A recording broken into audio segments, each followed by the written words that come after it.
In this module, we will see how the infectious diseases are diagnosed by using ELISA assay.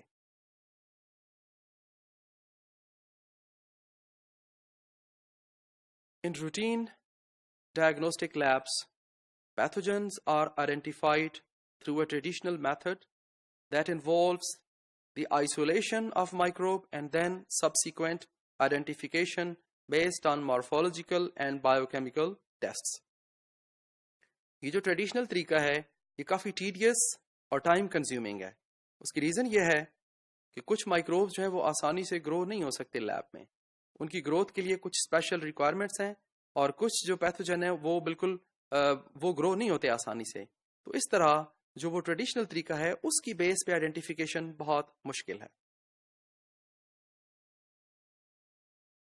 और दूसरी बात यह है कि इन ट्रेडिशनल टेस्ट की बेस के जो इन ट्रेडिशनल टेस्ट से जो रिजल्ट आते हैं वो भी एक्यूरेट नहीं होते. तो इसलिए एक अल्टरनेट मेथड की जरूरत थी for detecting pathogen in clinical samples. Immunological detection method was used for this purpose. इस immunological detection की बेसिकली दो अप्रोचेस हैं. एक तो ये कि या तो पेशेंट के सैंपल के अंदर एंटीजन को डिटेक्ट किया जाए या फिर पेशेंट के ब्लड में एंटीबॉडीज डिटेक्ट कर ली जाएं, वो एंटीबॉडीज जो उस पैथोजन के अगेंस्ट बनी हैं. सो दोनों तरीकों से डिटेक्शन हो सकती है. रूटीन में जो लोग ब्लड डोनेशन करते हैं, ब्लड देते हैं दूसरे पेशेंट को लगाने के लिए, उनके ब्लड को स्क्रीन किया जाता है whether they are infected by hepatitis B or C.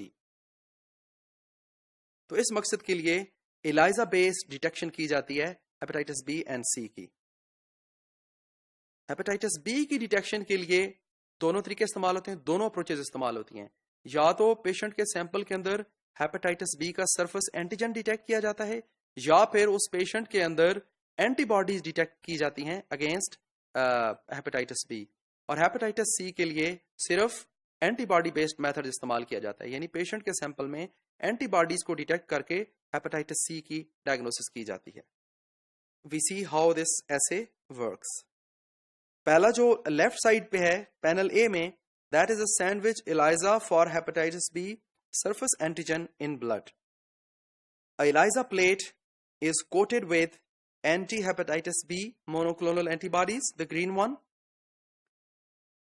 Patient sample is added to this plate, and if the patient contains hepatitis B surface antigen, these antigen will bind to the anti-hepatitis B monoclonal antibody.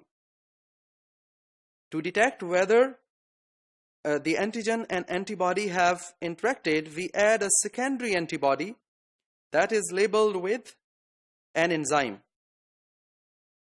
And again, by performing a simple test, we can detect the presence of hepatitis B surface antigen.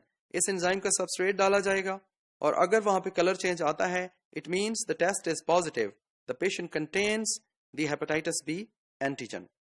Right side पे जो panel B है, इसमें antibodies basically detect की जा रही हैं patient के sample में.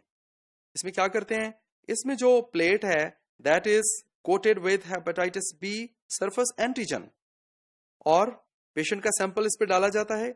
अगर पेशेंट के सैंपल में अगर पेशेंट को हेपेटाइटिस बी की इंफेक्शन है तो जाहिर है उसके सीरम में हेपेटाइटिस बी के अगेंस्ट एंटीबॉडीज मौजूद होंगी.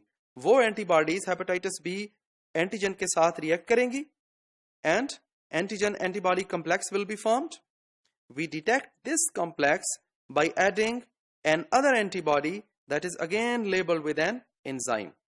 और इस interaction को detect करने के लिए we'll add a colorless substrate, and if enzyme is present, it will convert this colorless substrate into a colorful product.